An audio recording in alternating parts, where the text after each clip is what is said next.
Thank you for joining the Fran Park Center for Faith and Life. Our mission is to serve the church and community through innovative, inclusive, and transformative education. Check out our website at www.franparkcenter.org for more information about upcoming events, programs, pilgrimages, and opportunities to get involved. If you enjoyed this program and would like to see more like it, please consider a donation. You can find more information of ways to support the Park Center on our website.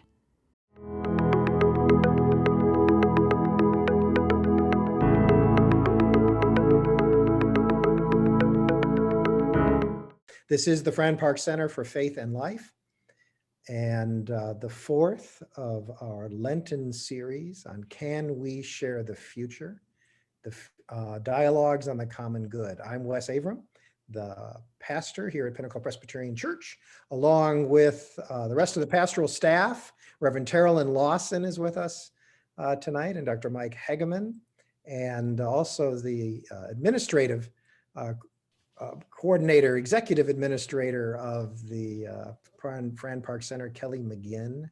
Thank you, Kelly, who's been coordinating all of this series and so helpful to us. And let's see, Katie Rosenfeld is maybe joining us a little later. She has also been very helpful on the administrative side of this series. Our series has been meant to start a conversation around the question of what is the common good? How do Christians conceive of that? What are the implications of that idea?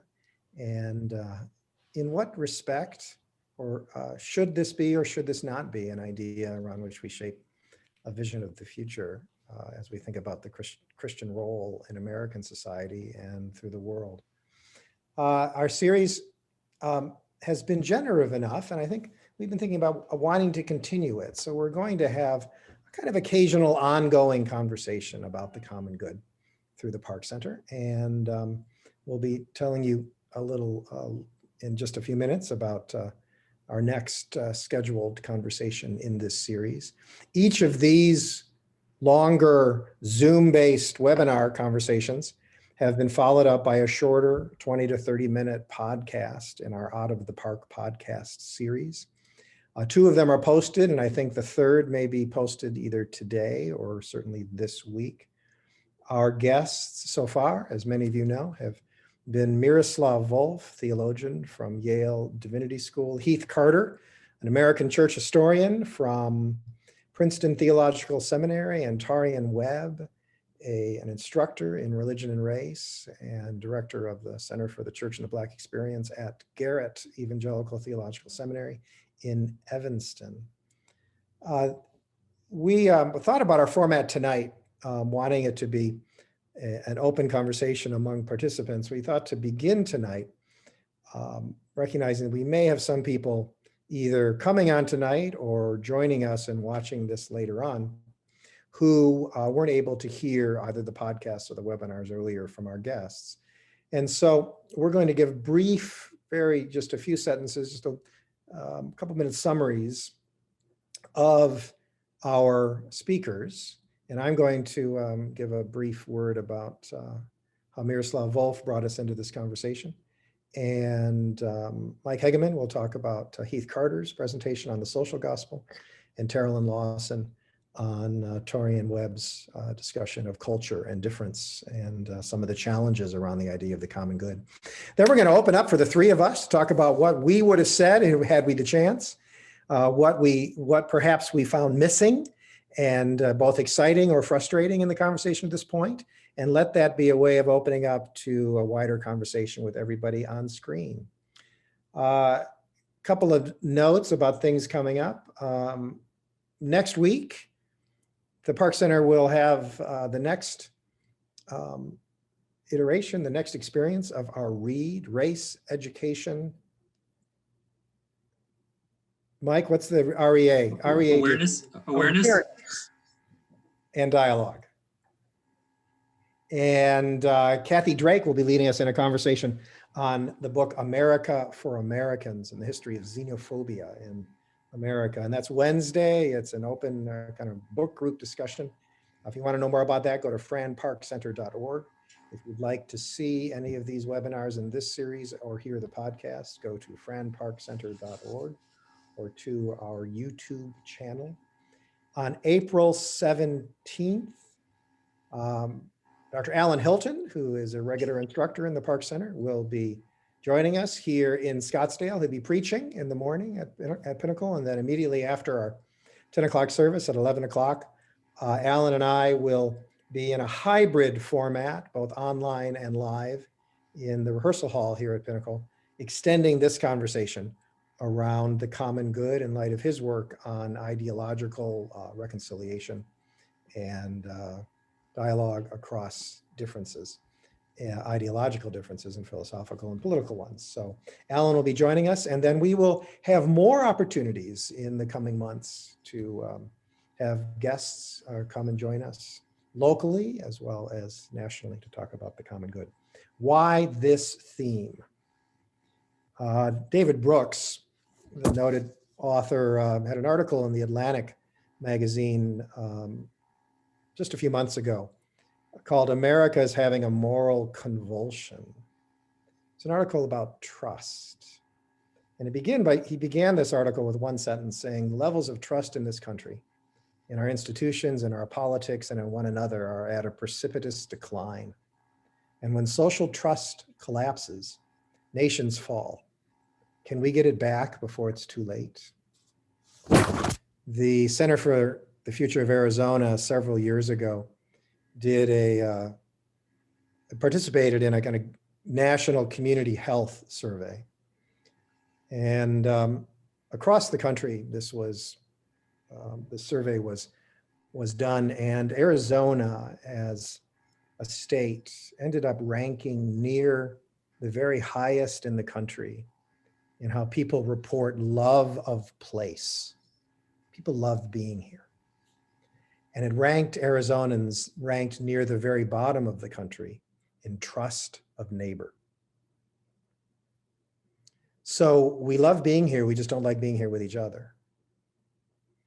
What does that mean to the future? What does that mean to what our tradition of Christian faith, the Reformed tradition, has historically called the common good?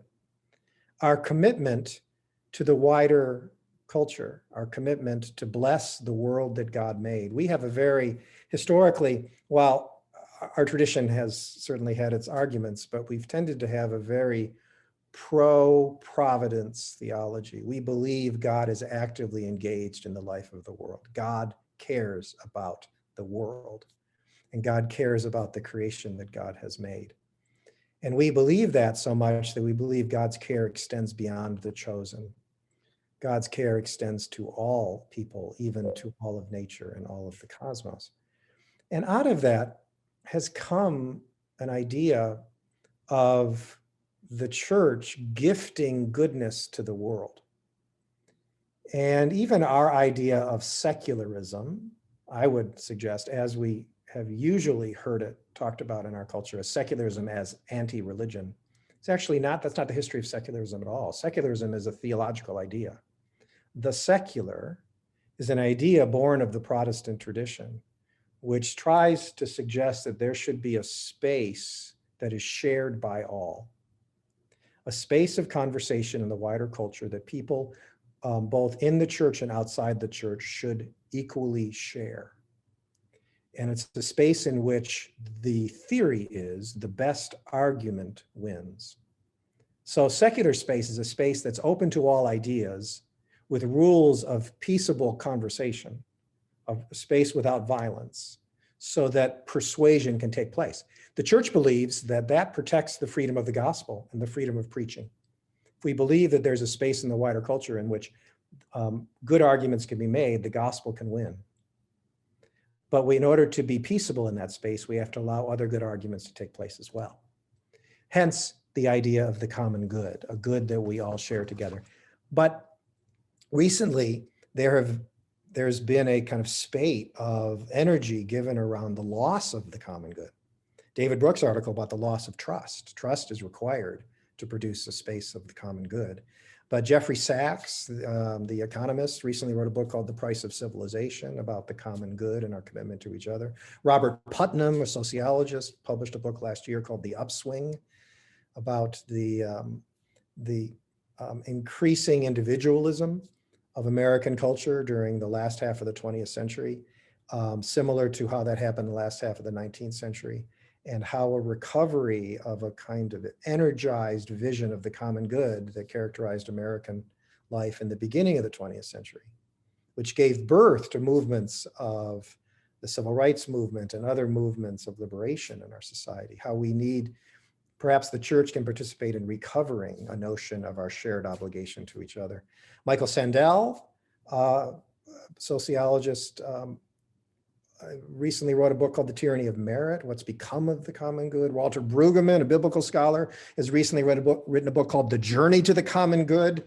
And even the recently died Chief Rabbi of England, Jonathan Sacks, wrote a book recently called Morality, Restoring Common Good in Divided Times. Clearly, people are thinking about this and writing about it and arguing about it. And so we thought we might as well too. Hence our conversation now and our guests. Our first guest, Miroslav Volf, came to this conversation as a Croatian theologian who is has a broad view of the role of the gospel in all over the world. He studied with Jürgen Moltmann, who is a German theologian who is known for what he called a theology of hope. And the notion of hope as a central metaphor for Christian preaching kind of pervades Dr. Volf's theology. And Miroslav presented to us a kind of the philosophical term is phenomenology, where you just talk about the experience of something. And he presented a kind of experience of an idea of home as a way of reimagining the common good. It was abstract. And he only hinted at practical application. We'll talk a little bit more about that later. But he began to talk about how the unhoming of the world, making the world less and less familiar to shared life, that the way in which technology and contemporary politics and migration and so many of the structures of contemporary life, the acceleration of contemporary life and what it's meant in the West has made the world feel less and less like home. It's made it harder and harder to create home. The splintering of families, sometimes forced, sometimes by choice, the disconnection of us from each other and the dislocation gives us a wistful longing for connection. Not a romanticized one, but a real one in all of the intrigues and challenges of human connection, but the way in which human connection allows us to create home. And he asked if the metaphor of home might be one that the church should rediscover. I think there's some questions to ask about that I want to raise later, but that's what he tried to develop for us. And then Heath Carter came along, Mike, and what did Heath talk to us about? Well, Heath Carter came to us from Princeton Theological Seminary, and his own background in the history of American Christianity. So he brought a specific lens on a time period 100 years ago, 110 years ago, when we had this shift towards what has often been called the social gospel, and looking at the role of the church in transforming society. And so we took a look at different ways the church has done that, taking a look at, is the church, and Wes articulated some of these things as well, saying, is the church here to be the purveyor or protector of divine mysteries, saying this is, or is the church's role to say, to face the individual, to bring the individual into accounting before God, and saying your personal transformation or is dependent upon salvation of souls individually, and kind of an or and perhaps, is that the church plays a role in transforming society in such a way as that quote unquote salvation is not an individual necessarily, only an individual is involved with that, but whole as we transform church congregations and as they engage with their society, we are shaping society in such a way that what salvation possibly can look like is a better life for more, and hopefully a better life for all. And so what we heard about were the kind of the pluses and minuses of this movement, as we heard Wes talk about the word secularization, was an idea born out of perhaps the Reformation, about, I don't know if you know the name Erasmus, but this idea of in the sense of this looking at a deep sense of scholarship, but understanding humanity. That's the word I'm looking for. Kind of the humanization of the role of the church and focus towards the individual, towards the human being, and how is the church can play a role, as we can see from the time of Reformation up through the 1800s, where we see we see Charles Dickens and when he's writing all these amazing novels, but we see he's addressing the ills of his society, and not in an overtly Christian way, but implicating the church and saying that society needs changing. There are deep ills, and these ills are systemic and societal. And so that's what we looked at. Heath Carter really drew our attention to the place that the church can begin to look at systems and really helping us say there are systemic problems that just addressing the individual won't solve.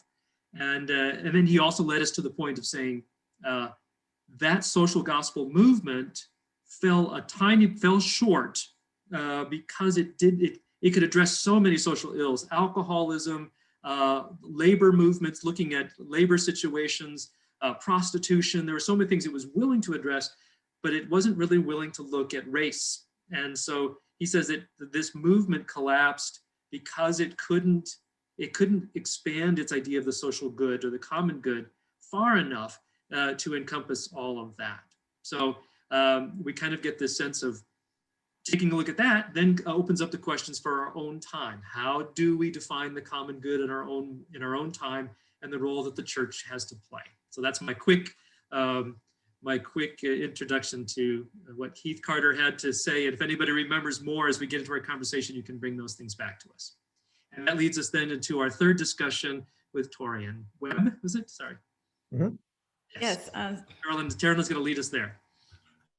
Yes, Torian Webb. So with him, he used, I guess, different terms than the common good, but definitely alluding to the common good. And they were coalitional spaces and solidarity spaces. And in that, he was saying that when we come to any setting, we have our own biases, we have our own prejudices, we have our own privileges, we have power. We bring ourselves into these spaces. And he was saying that obviously that's part of what we do, right? But to be cognizant of it. And it's when we're not cognizant of what we bring to the table and just assume that everyone has the same experiences is when we tend to overtly offend.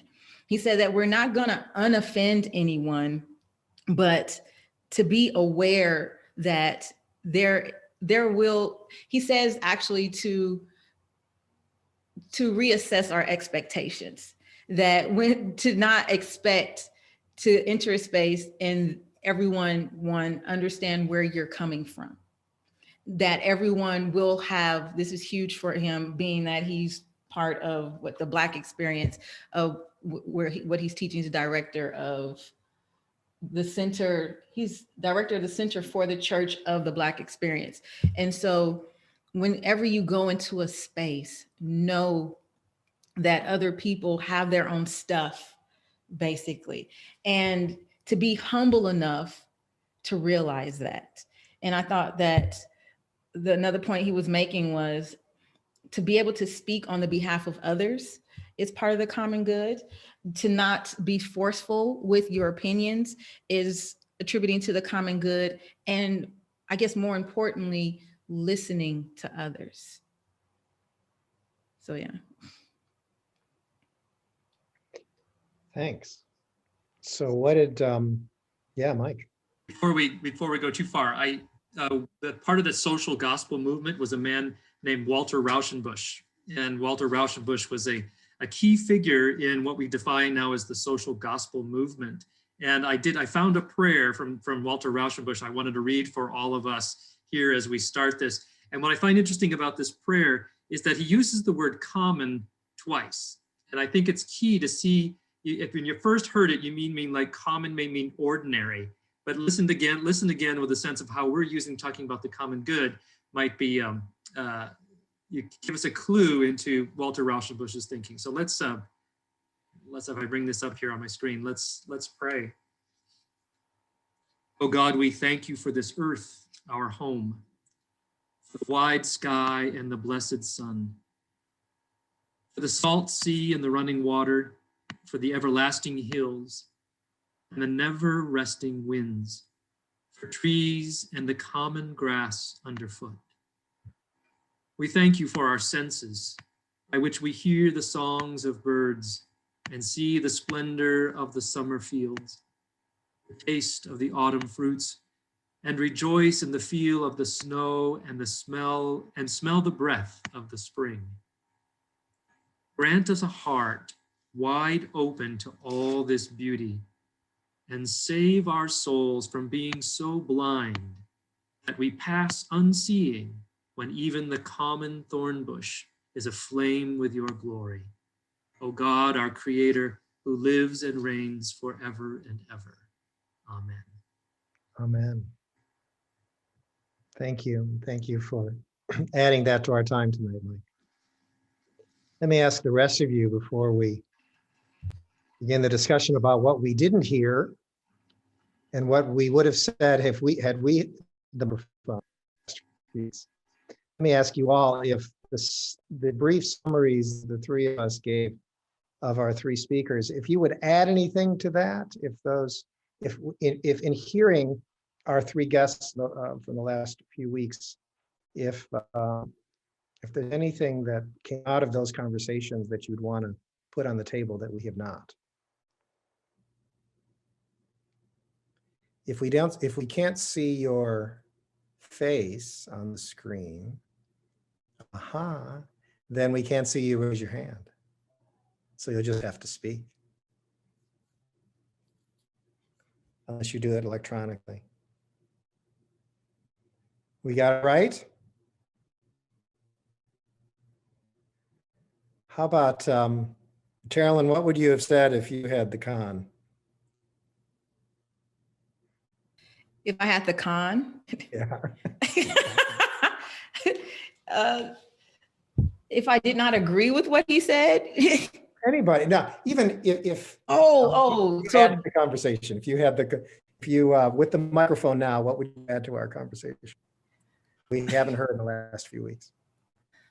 Okay, so I guess I was wanting to hear, understanding the definition of the common good. Like it's this phrase, it has its own meaning, right? But one aspect that I've been, I guess, grappling with lately is the term good, what it is and who defines it, right?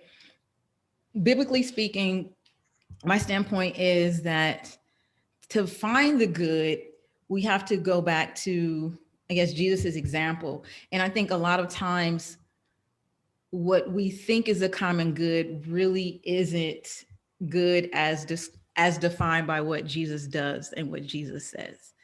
And I think a lot of times how we define good does become individualistic and very it has a lot of self-interest involved.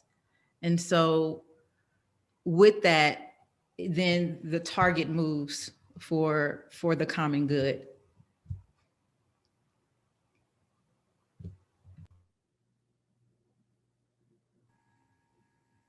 How about you, Mike? Individual. Yeah, I've been thinking about this and about this idea of the common good again, and just how do we define this? And I was struck by a parable that I heard, and I had to do some research today to figure out where I heard it.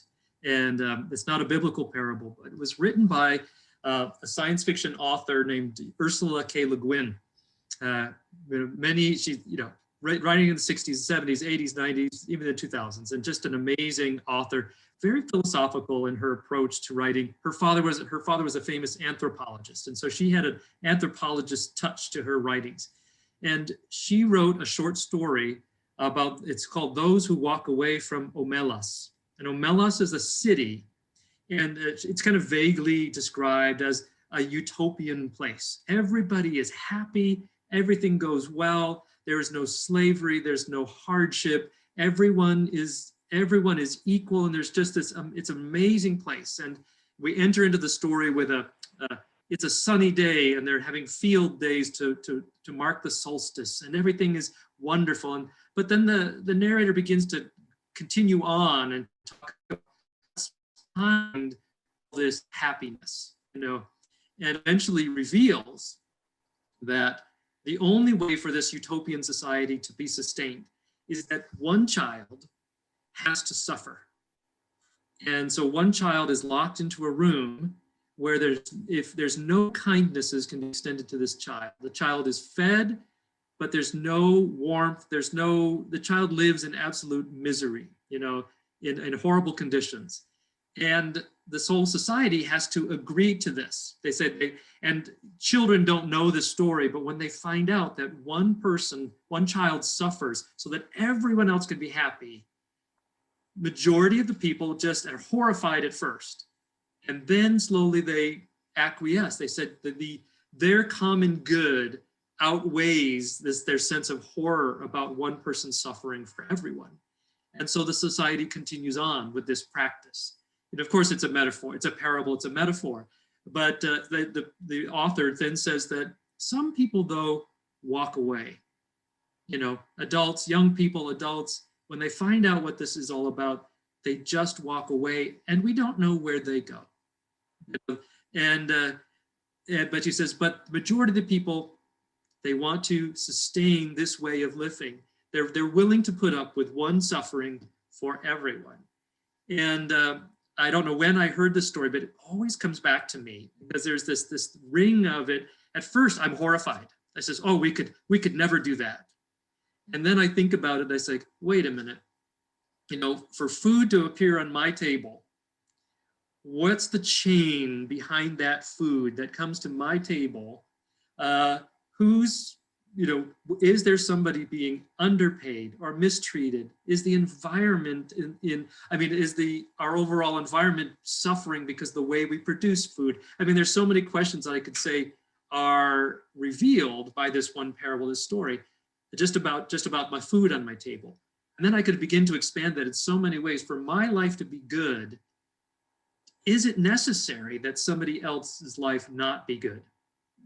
And that's where I bring this whole sense of when I'm approaching the idea of common good. I don't want to go all the way to say, well, common good means 95% of the people are going to do okay. And I'm okay with that. But part of me is okay with that because I don't do about the things that I think of as injustices. But it is a good challenge to me, especially in light of some biblical things. When Caiaphas says to the Sanhedrin, he says, when Jesus is before them and says, and he says, it's pretty good that one should die so that our society isn't, so whatever, we feel like we're on the edge of revolt here and insurrection and everyth's going to be upturned. If we just put this one down, everything will return, the stasis will return, we'll be okay. And that was the way Caiaphas's argument is presented in the Passion story. So very important to this week that we have here. And so there's one idea saying, one will suffer for the good of all. And that's very utilitarian, But Jesus in his own parables tells another one where he says, there are 100 sheep. 99 of them have safely returned home with the shepherd. The shepherd realizes that the one is gone, is missing, is vulnerable, is out there. And the good shepherd is willing to leave behind the common good of the 99 and go after the one that's most vulnerable, go to the edge, go to the margin to protect, to go after the one is or I say most vulnerable. And so when we look at the phrase God's economy turns up our own utilitarian ends, saying, no, 99% are good and safe. That's good enough for us, right? And God in Jesus says, that's not good enough. It's the most vulnerable that I'm willing to go after. And so these are the ideas that are still churning in my head as I seek to say, what is my role in society? A society that is seeking to say, let's make sure that 90-something% of us are doing okay. And I think for me, that I'm challenged to say, what about the others that Jesus calls me to that are not okay? So those are my thoughts for right now to get us going. What happens in that situation in light of what Carolyn is saying when the very goods, right, that we desire, when there's competing goods, when the idea of the old, college ethics 101, utilitarian ethics, the greatest good for the greatest number, presumes that there's one definition of good, and that you have a whole group of people who are sacrificing so that the greatest number can have, because goodness is scarce. Because goodness is scarce, we have to set up a system of competition, which is relatively fair among people to produce the greatest good for the greatest number. That's taken as common sense. It's not biblical, right? But even in Scripture, there are multiple goods. Jesus seems to respond to the individual goodness, that the individual needs he responds to people differently. He doesn't give the same thing to everyone. Seems to recognize, but never leaves a need unaddressed. Right? He himself, says, in the gospel, in the Passion's narratives, it is good that one lays his life down for the many. And and so it isn't. I agree with you. It isn't always clear what is the good. What is the good? If Jesus is willing to lay his life down for the many, and we hold that up, why is Caiaphas's comments, it's good that one dies for the many, seem utilitarian? And Jesus is that kind of the humility, is a power move. Actually, Jesus is saying, my power is in weakness, or my power is in my self-giving, So There's a difference between saying I will sacrifice for others than saying, oh, you sacrifice for others. Yeah. So I don't have to. Yeah. Isn't it good that Mike will sacrifice for the greater good? We got a lot of good questions are popping up in the chat box, Wes, if you're able to see any of those. So There's one here from, I think it's, the Kohlbergs. It's either Robin or George. Is it Robin, or is it you online? That's the name we have. So She asked, is the common good a misnomer when it might be better called the uncommon good, much like the parable of the Good Samaritan? Similar to what Mike was saying, and they follow on to that. he says it's George. It is George. And Katie adds to this, it seems that the same people who are always left out are sacrificed for the rest of us to have our good. This is treading on painful ground, right? Or touchy ground in this neighborhood. But I wonder, one of the things I find so compelling about Jeffrey Sachs' book, The Price of Civilization, is he links our tolerance for taxation to our commitment to the common good. And he says civilization costs something, and it's the cost we must share. How do we share it justly? But how do we share that cost, right? Or do we indirectly, do we overburden some with the cost disproportionately, right? That's an interesting question. I think, what do we owe each other, and what can we expect from each other? And what do we owe the weakest in society? Or what do we owe those who have misfortune and are left out for no for fault of their own or for no fault of their own by the circumstances of life? Or is life a competition of all against all? If I may speak to Katie's point as well, it assumes that when saying like the same people are always left out, yeah, I say the same categories of people are always left out because it assumes that those who have will always have, and that's not the case, right? Even in our own lives, we've had more or less depending on where we are. And so we had the experiences more or less where we were the ones who were sacrificed because we fit that category for whatever category it was. We've gotten older. There's a category, those that get sacrificed. We become impoverished, where we have, we're differently abled, whatever that category is. When we, there's a point in our lives when we aren't the ones who are reaping the benefits of being part of the majority, right? And what's weird is that when we get out of that category, if the category is on a spectrum or a sliding scale, we forget how it was to have experienced that. We get that amnesia. And I was with Heath was talking about, right, just the forgetting component. And it's when societies collectively agree to forget certain aspects of pain or being othered that we allow for atrocities to be perpetuated. We hide, yeah. The great sort, how we live, we are hiding from each other. John has his hand up, John Chapman. Well, I think I have become much more aware of this question about the common good. How do you define the common good? How do you achieve the common good, and so on? But when it comes back to the role of the Christian, I think about the role of the church, the collective church.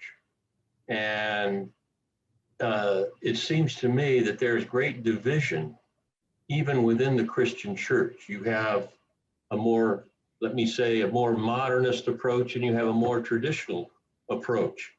And so it's even Christians are having a great deal of difficulty defining the situation.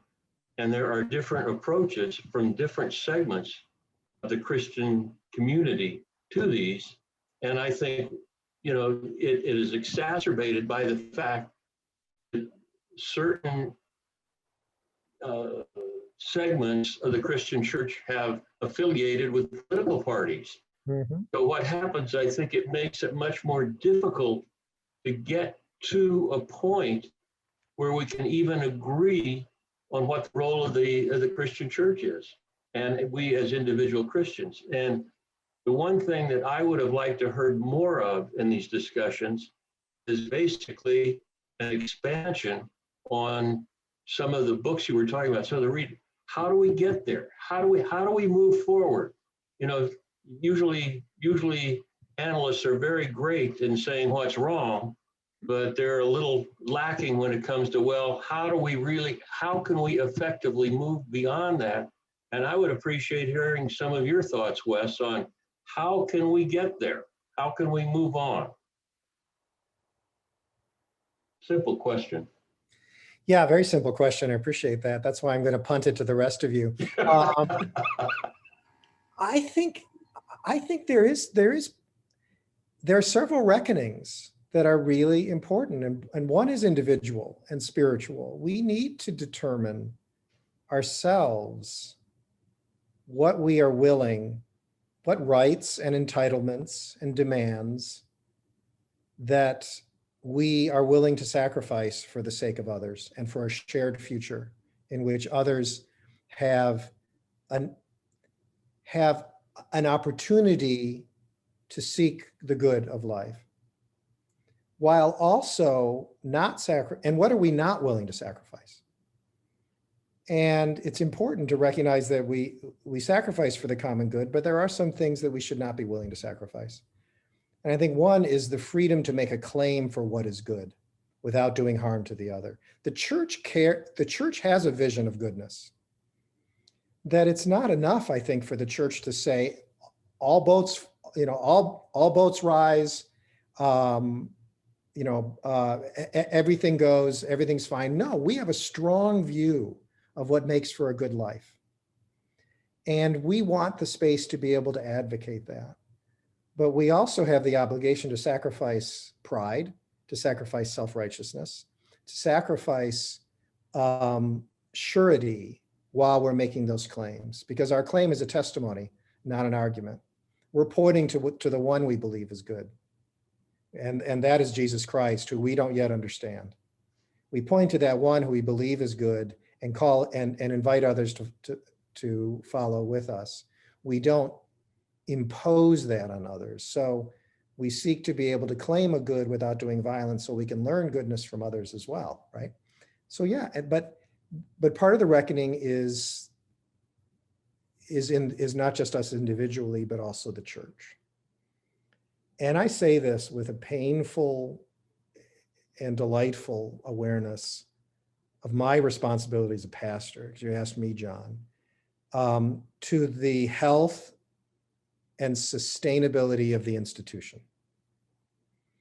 I gave up many of my personal convictions and tastes and inclinations and dispositions when I was ordained into ministry. Because being ordained into ministry, I took on the health and well-being of the institution as my calling.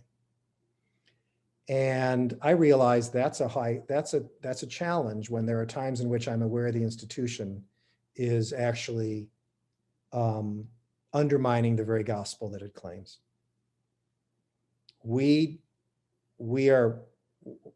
All institutions are riddled with sin. And yet we also know that institutions preserve the truth as well.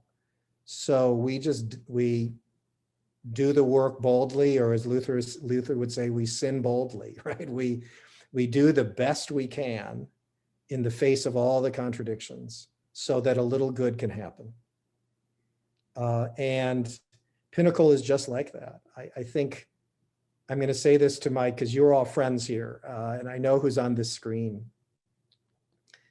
I get it. I understand why, because we're in Phoenix, the kind of language of constant success and the boom language, as opposed to the bust language, that it's all growth, all happening, all spectacular, all great.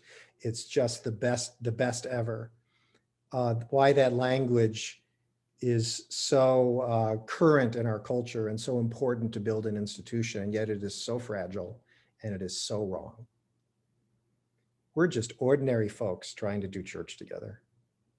And maybe when we recognize that, full of mistakes and errors and confession and praise and great things, God has seized us to use us in our imperfection. Maybe when we can really embrace that, we can do extraordinary things in the world. But if we're all about being the best and the grandest and the greatest, we're going to be none of that, right? So part of the reckoning is the church, and part of the reckoning is our wider culture. I think the church should be saying to the wider culture, we're imperfect. We need each other to do better. We must be in conversation with people different than we, not just out there, but in here. The church itself needs to be a place of welcome.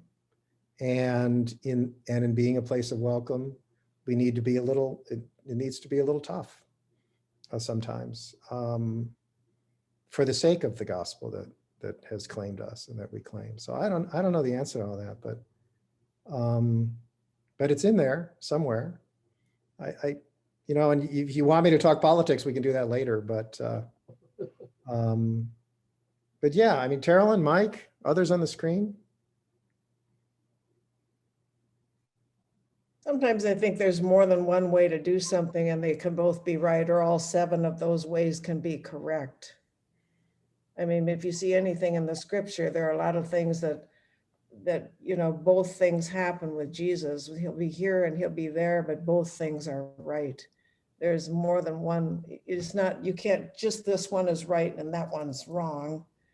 And I think accepting different ways of approaching it is a good idea. There are lots of different ways to get to the end goal. If the end goal is what you're after, instead of surpassing somebody else or being better than, every little thing helps, you know?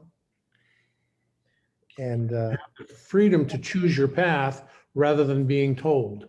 When I hear the term common good, flags go off because it has been abused over the years and in history. Oh, we want you to stop going to church because of COVID for the common good. Okay, now that's maybe not necessarily a real good example, but there's a lot of different things that they can use because it's forced on you. And what you said earlier is you have the freedom to choose this. And the church provides you a particular path to use that freedom for good for you and for your immediate area for the quote unquote common good there, which is in the more traditional use of the term. But I still hear flags go off when I hear that. Oh, it's for the common good. Oh, it's for the children, for example, is another phrase. Okay. And it may not have anything to do with children or the common good. They have some other alternative in mind. Now, I'm maybe a little bit more skeptical, and I apologize for that. But I think what you said earlier, as far as the freedom to choose the particular path, is part of that. And So part of what the church offers. so what can be a positive notion of sacrificing for the good of others can become oppressive when it removes Forced on you. personal freedom, or Yeah. when it excludes an entire group of people Yeah, Exactly. used as a wedge. Yeah. for the sake of sustaining power and order, because the common good is supposed to be contained through order, and order can be, that is two sides of that. It's like Mhm. Yeah. as my Palestinian friend used to say, it's a velvet glove. It's a hand that looks velvet on one side and will slap you with the other, you know. And that's along those terms is what Mark was saying, is that we've seen this throughout history. You know, the Pax Romana, you could say that the Roman peace was a brutal peace. You know, it was a brutal peace to say, what is the best for the most, you know, in some senses. And we've seen that again, you know, the iterations of that come back to us throughout history. You know, there's a sense of conformity to this idea of the common good can be oppressive. And so I think I appreciate Mark raising that up, because we saw this in Nazi Germany, but it's not the only. These are just two very big moments in history. You know, the Roman peace, which was a brutal and violent peace that was achieved by. But it's all the way up through all these centuries we've seen that. So it is a good question to ask, and saying, what is this common good to which we aspire that isn't about conformity, but really looking at saying, where do we look for some definition? I saw did somebody put a comment about the Constitution in there? Is the Constitution an attempt to define for American society common good? And these are aspirational, and they're help to shape the society. And we've been wrangling with that for over 2 centuries now, about how to create the best society for the most within these definitional lines, and seeing that it has to be an elastic document to stretch, and that to be able to meet changing times. Oops, hit my microphone. But to meet changing times, and how to then, if we bring it back to the world of the Christian faith, is the Christian faith, I mean, does God help us to realize the elasticity of our faith to stretch to meet the changing times? I mean, I'm still thinking out loud. I'm thinking out loud, so sorry if I'm rambling a little bit. But I appreciate, Mark, you bringing that up, because conformity can be as oppressive. I mean, the common good could be as an oppressive thing. Wes. But there are times in which but it's not necessarily so. Right. Because the Christian church does not conceive of us as being individuals alone. We are not alone. We are connected to each other. Mhm. And we only know each other by our connections. And in our connections, connection always requires sacrifice. We can't be in relationship unless we're giving up some of ourselves to the other. And there are times in which it's appropriate to say my good, my personal desire, or we need to even ask each other to set our personal desires aside for the sake of others. And we've been through that. This is very wrenching, this time we've lived through. But but we've had to, make tough decisions. They're not always clear. But I don't want to give up that idea that we're obliged to each other in some way or another. Kim Hammonds has her hands up, as does Katie. But Kim, I see. Hi, everybody. I guess thinking about the good or the ungood, kind of going back to that a little bit. And I think the way Terrellyn described the last speakers, some of the aspects of what the last speaker was talking about, it was also similar to when he talked about the reparations that the city of Evanston was just providing to Black residents, and the fact that it was done in such a way that really sort of just was a prescribed, basically a housing subsidy, and didn't really think about what was really good for the community that they were trying to provide reparations for. They were trying to do something, and it didn't really work out. And I think that's another one of the problems, that when you start to bring things down to a practical point of view, it's really hard to do what you think is the right thing, because unless you do, as Terrellyn said, put yourself in someone else's shoes and really think about what it is you're doing and what is good for them, is a challenge. It's a real challenge. I remember meeting Leon Finney many years ago, who was at the time the head of the Woodlawn organization, which was a community organization in the neighborhood just south of the University of Chicago. And one of the poorest neighborhoods in the city of Chicago, predominantly African-American at the time. And Leon Finney was saying to this group, he said, if you came to me with $1 million and told me I want to build a community center, I think some of you heard the story, I would do everything in my power to prevent you from building that community center. But if you came to me and said, I have $1 million, what would you like me to do? I said, I'd probably say, build a community center. And he said, because it's about my freedom to choose. He says, we will sacrifice for freedom. He says, you can't buy us. And I thought, wow, that goes to that question of the good and listening, right? Listening before speaking and letting others define the good, even while we also have a voice in that, also have a place. But Katie had her hand up. I was just going to give an example. I'm going to take it out of the maybe explicitly political realm for a moment, because I think sometimes that can be easier to grapple with first. Hillary and I have been talking a lot about how we do children's ministry here. So that's just the context that my head has been in lately. And I was thinking a lot about intergenerational ministry, because that's what I want to go into as I pursue my ordination. And sometimes and this is not me talking directly about Pinnacle, but I think the Presbyterian Church and church overall, sometimes in worship, I will hear folks, particularly folks in power, a lot of older folks on sessions, will really want kids to stay in the box, will really want, the children can come up and they can do a song.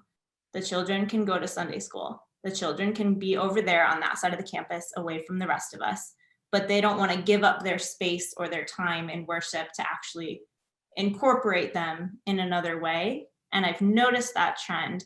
And I said to Hillary the other day, not talking about Pinnacle, but talking about something else, or an article I read, and I said, why is it the kids that are always sacrificed?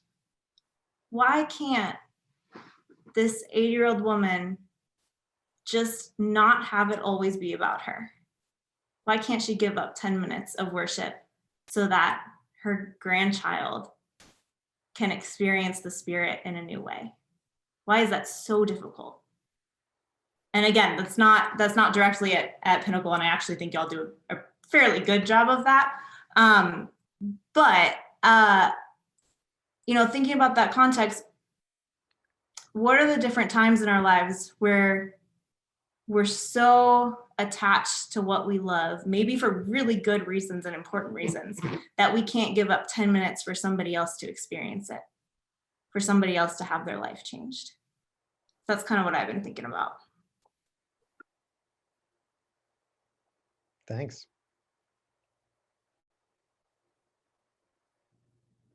Part of this, I think, requires, in the end, some really difficult conversations.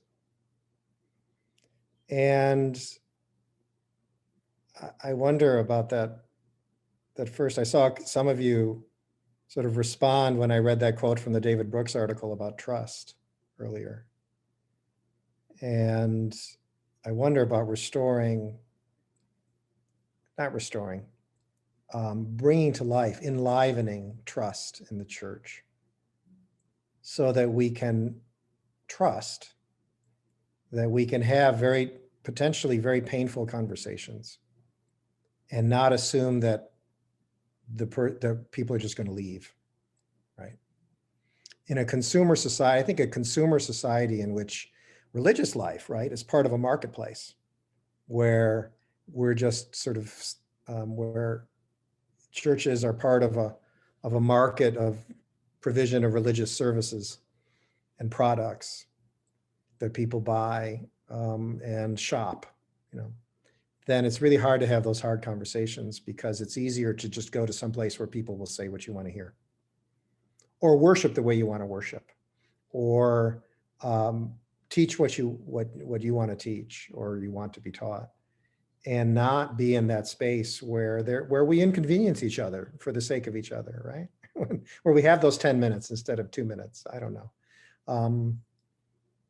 We've talked about this, but I'll ask the rest of you. I know some churches that have now removed their front pews, right? So instead of putting the children in the back, they put them right up front. They remove their front pews of the church and they have tables in the front of their church. These are grand old cathedrals, and they have tables with little chairs and large chairs and toys.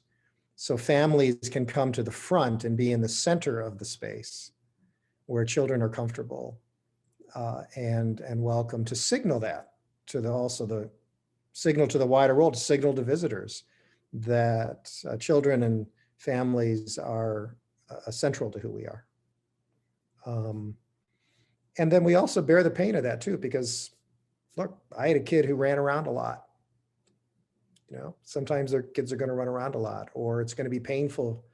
How do we bear each other's pain when we look at that space and it's hurtful because of memories of loss in our own lives? How do we welcome that pain into the space as well?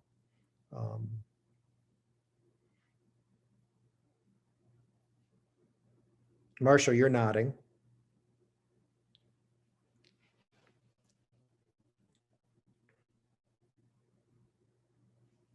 We can't hear you.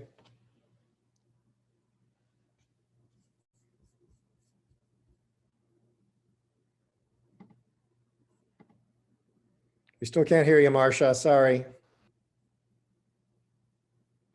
There you are. There you are. Okay. I am fascinated by I guess my past in terms of the church being responsible for probably most of my leadership skills and experiences that made me who I am. And it was in front of the church because everybody there loved me. I mean, there was no risk.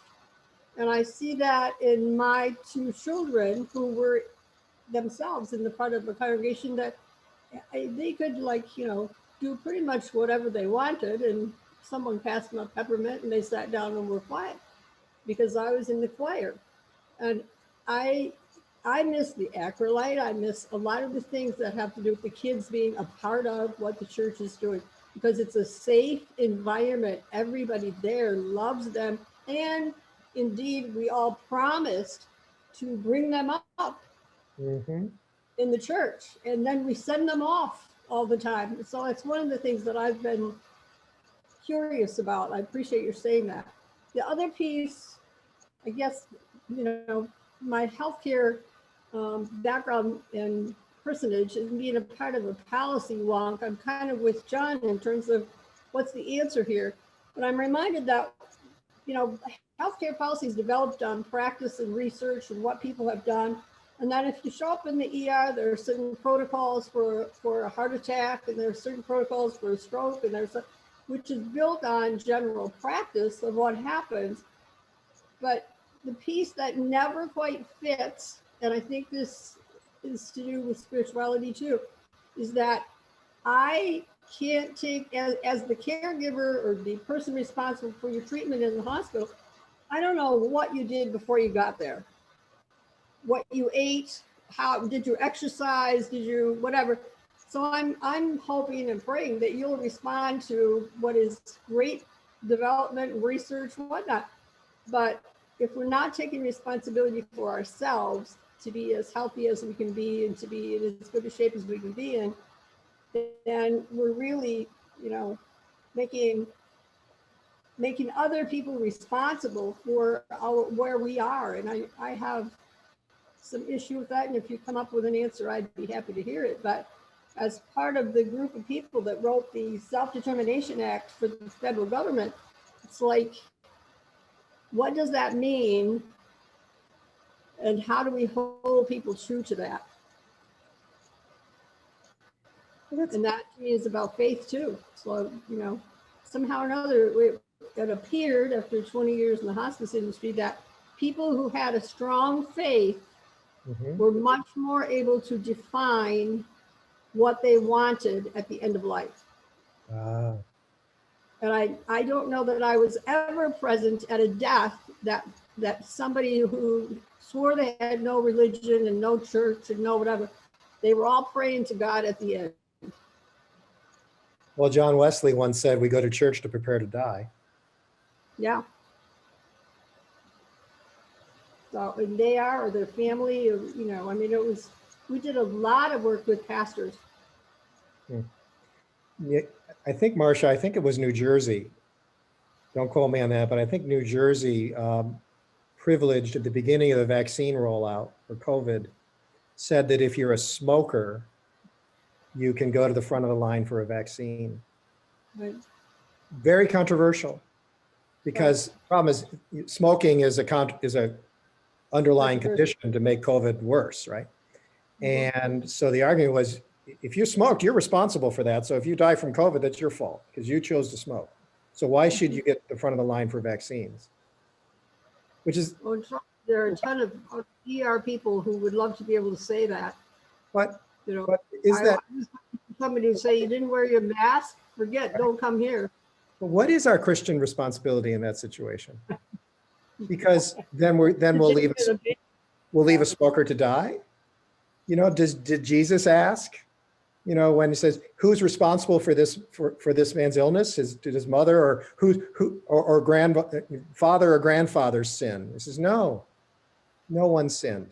This is the glory of God." You know, at what point do we say smokers get first in line because you're most at risk, without judging the action that brought them there?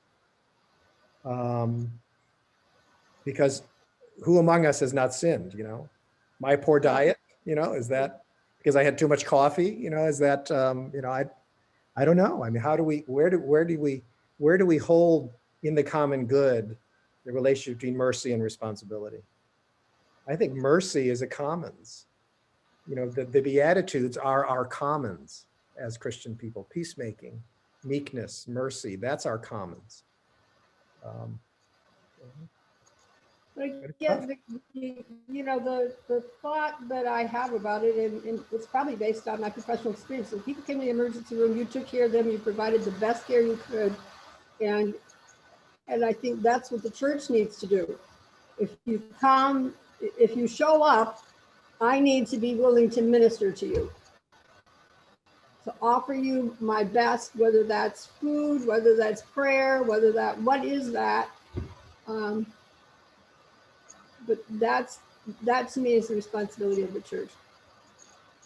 And that's one of the reasons I came to Pinnacle, because it was all inclusive. It was accepting. regardless of what I had as far as the background goes. You Yep. know, so, and that's one of the things that brought me there.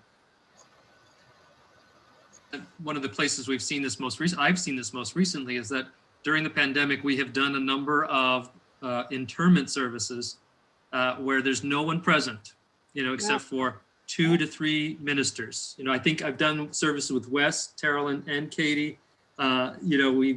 We've prayed for people for whom no one else would pray, or at least there wasn't anybody else present to pray, and sometimes it was nobody else wanted to pray.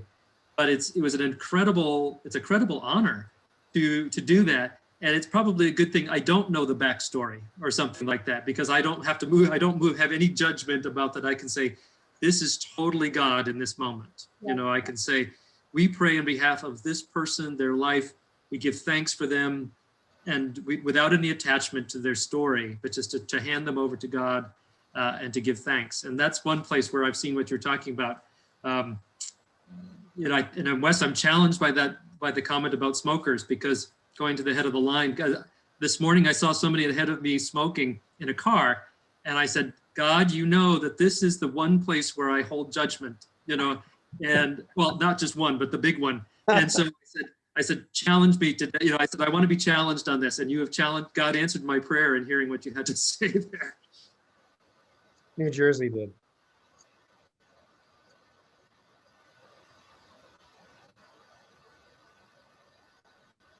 I mentioned, I think it was with Torian, the history of the idea of the commons, and the great old English commons. You still see traces of the commons in New England towns where there's a green.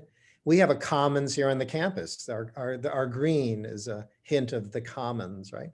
But the commons has a long tradition, and it's expressed in different ways in different cultures, right? There's a European understanding of the commons, but my understanding, at least, is that most traditional cultures, European or non-European, Christian or non-Christian, there is some version of the idea of the commons, which is that which no one owns, that all share in. And the old New England commons is literally a space in the middle of the town that no one can lay a claim to. You can't schedule it. All share it. And the rules for sharing in it are just known and not written, right? You just know because you're enculturated into it. Unfortunately, obviously, we've also learned over time that can be tyrannical too, because certain people weren't allowed on the commons, right?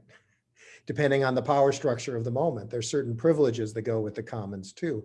But the positive side of that is this idea of something we all share that no one can buy.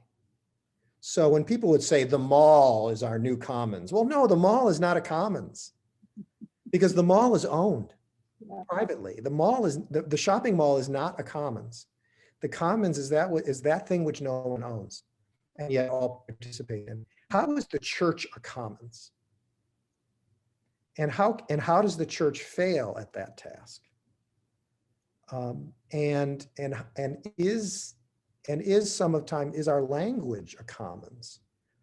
I think sometimes some of the first signal of a commons being distorted is silence. And there's an irony there, because silence can't speak, right? So when silence speaks, when you pay attention to who is silenced, whose voice is disallowed, then you get a sense of where the commons is being lost, right? So I lay that out as maybe another talking point, maybe not, but how is the church a commons, and how do we fail that?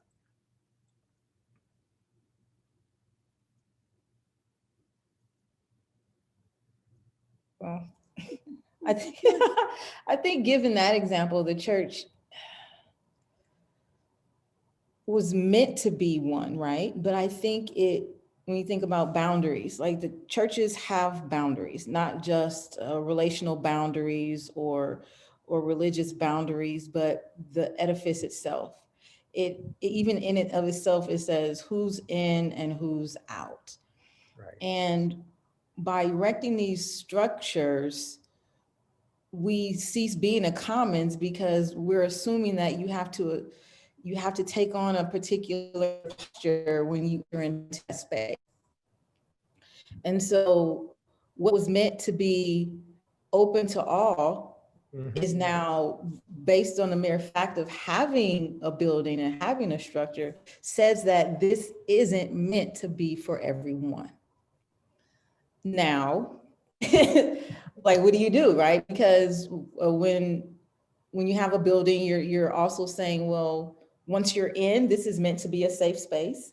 This is meant to offer safety. This is meant to be protection from literally the elements or from what you've been experiencing on the outside. But I don't think we do a good job as a church of conveying that message, because a lot of what people hear is, you can't come in here until you act the way we want you to act. So then we do a disservice to the common space. And not, I guess, kind of a not really tangential point, but the people who do the most disservice to Christianity aren't non-Christians. They're the Christians. And so our message gets muddled constantly.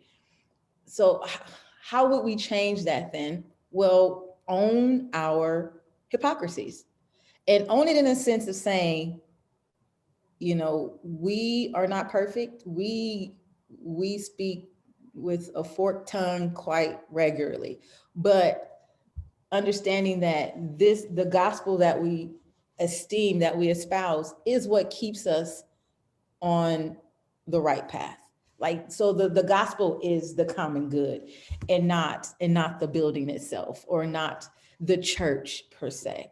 That the church is just is being shaped and just as, not so much as the institution, but as like the body of Christ. We're being formed and we're being molded as the church, just as we are as individuals. But to say this is the common good, that is not this space per se. Just a quick comment about the pastor we had in Newport Beach, John Huffman, and he always used to address the congregation as Sinners Anonymous.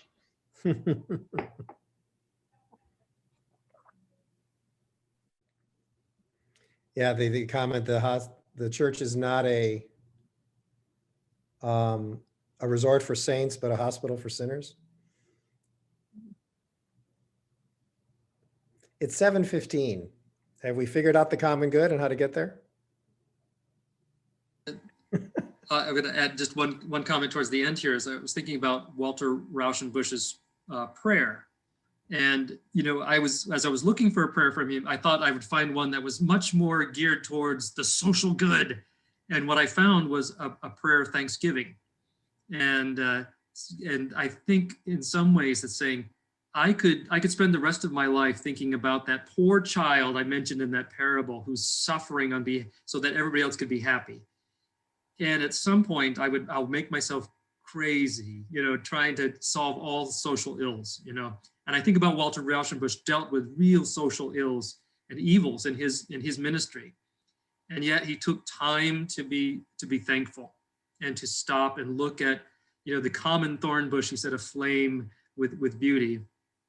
And so I'm struck with that. It's not a platitude to just kind of cover over what we're talking about, but to say, I'm challenged now to say we have real challenges at Pinnacle, but we also have real gifts for good, and to be able to give thanks for that right in this space. And so I'm grateful for our conversation. I'm grateful for all that we can do, and to hold those things always in balance, to say, take stock and say thank you, to give thanks, to appreciate, and to be challenged always to do better.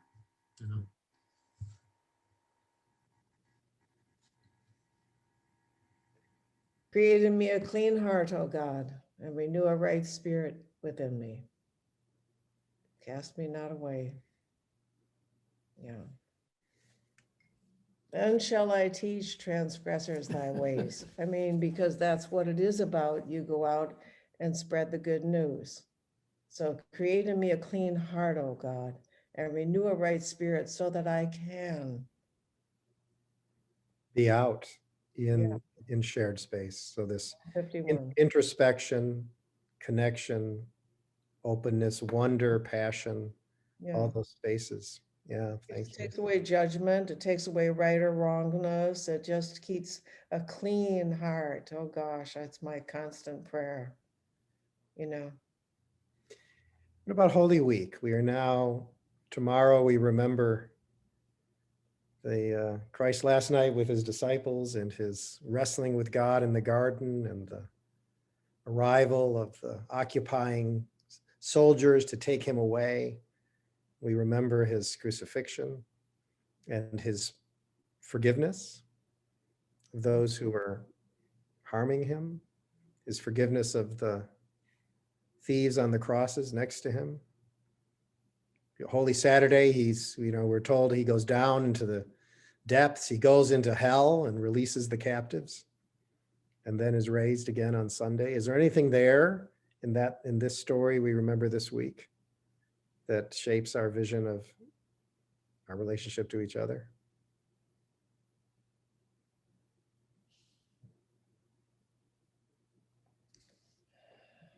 Or the common good? I'm just aware that, so many people, throngs of people followed him. Mhm. But the crowd at the point of Pilate saying, what do you want me to do with this guy? They were turned by rabble rousers, and crowd behavior took over. And those there had to be people in the crowd who had followed him and seen all of this, right? And then they're hollering, crucify him. Just that to me is just like today's stuff. Good people are doing lousy things, bad things, along with bad people who are ingrained in that. But good people have been led astray. And maybe they're remorseful after the fact. I'm hoping that, right? But there's been a lot of horrible things happening in our country over the last year. Maybe just to end on a cute and positive note. I know I already mentioned kids once. I'm just sorry, y'all. That's where my head is right now. But last Sunday in Sunday school or in church school, I taught the kids about communion, and we went through the invitation to the table and what the words mean that Jesus said, particularly do this in remembrance of me. And it was so cool to see their reactions. And they all picked up the bread and they broke it themselves. Yeah. And they all picked up the cup and they put it forward. And there was something in that room with those little masked cuties was just, they get the common good, even if they don't get the gravity of it. Yeah. They get that what Jesus was doing, he did for everybody. And they get that what we're trying to do here, even if we fail at it every single day, is to do it for everybody. And I watched them do it afterward when we played hangman, and I watched them do it afterward when we played catch, and I watched them do it afterward, making sure that everybody felt included, and that the little boy who was on Zoom, who wasn't in the room, that he still got to ask all of his questions and got to have a part. And so I just want to say that we're doing something right in this space. Yes. Well, it's a great way to, I think, I love it. perhaps come to a conclusion to remember, right, that at the center of our space of worship is a table. Yeah. And a table ain't a table unless you gather around it. It's Yeah. just a block of wood if you're not sitting around it. Any last comments tonight? Thank you all for participating. Carolyn, Mike, Katie, all of you here on the screen. Thanks again to Kelly for her work on this, and we'll continue this conversation. We're going to do a podcast out of all this. And if you haven't had a chance, the podcasts are different than the longer webinars. If you haven't had a chance to hear the podcasts with Heath and Miroslav and Tarian, I encourage you to. Yeah. And we'll keep going. So thank you. Mike? Real comment on that. When you go to the Fran Park Center, you're on that homepage, go to media, and that's where you find the podcast. It took me a while to find them today, but we'll make sure that it's under media. So the link is in the Sorry. Okay, go. The link is in the email from this afternoon. Mhm.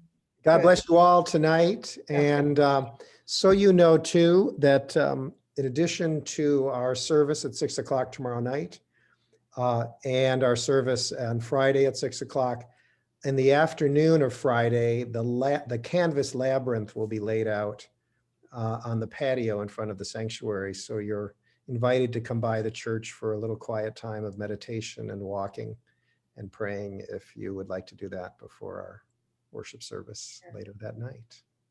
And as part of that, there from noon to 5:45, different pastors of the church will be present to pray with anybody who would like to pray, just to be in prayer together. So, Pam Fisher, Terrell Lawson, Wes Avram, and I think that's 4.